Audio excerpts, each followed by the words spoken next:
Très cher public, bonjour et bienvenue dans Newsday. AT Communication vous donne des informations sur l'assassinat de l'étudiante Amouin Marie-Josée Hermine à Boaké, suivi de l'arrivée des soldats russes au Mali et la situation du convoi français au Burkina Faso. Vous suivez Newsday. Côte d'Ivoire, à Boaké, l'étudiante Marie-Josée Hermine, portée disparue, a été retrouvée morte. Témoignage.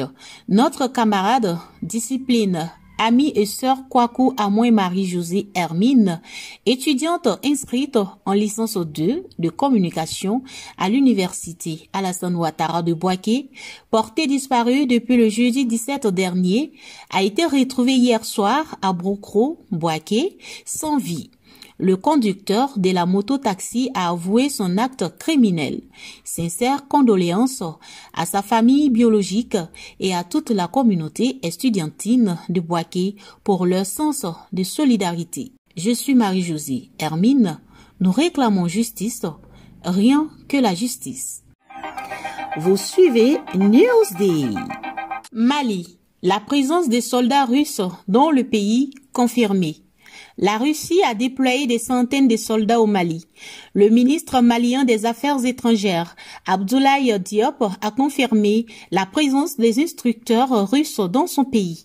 Les instructeurs russes sont au Mali pour aider à la formation de l'armée malienne, l'utilisation des matériels logistiques achetés en Russie, le pilotage des avions de combat et hélicoptères d'attaque dans l'accord de notre partenariat stratégique et militaire, confirme le ministre. Une nouvelle démonstration de rapprochement entre les deux pays. Sergueï Lavrov et Abdoulaye Diop, respectivement chefs de diplomatie russe et malienne, avaient réaffirmé à Moscou leur volonté de poursuivre le partenariat militaire entre les deux pays.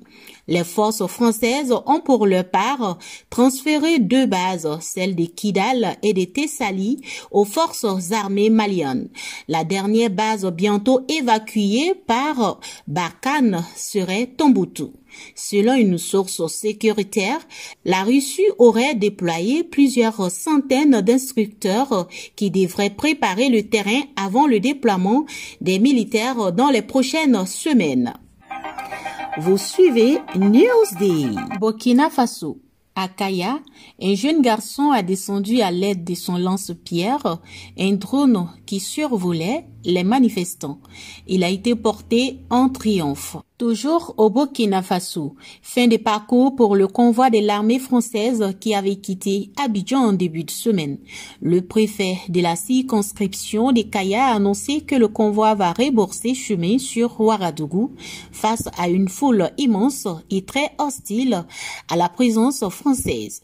Les autorités burkinabées avaient tenté une médiation qui s'est soldée par un échec cuisant face à ce refus catégorique de la jeunesse burkinabé de laisser passer le convoi jusqu'à destination.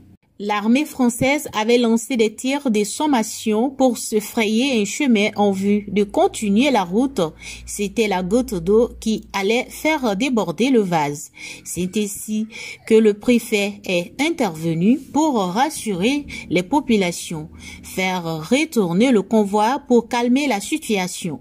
Notons que plusieurs soldats français ont été alités du fait de la température dans cette zone.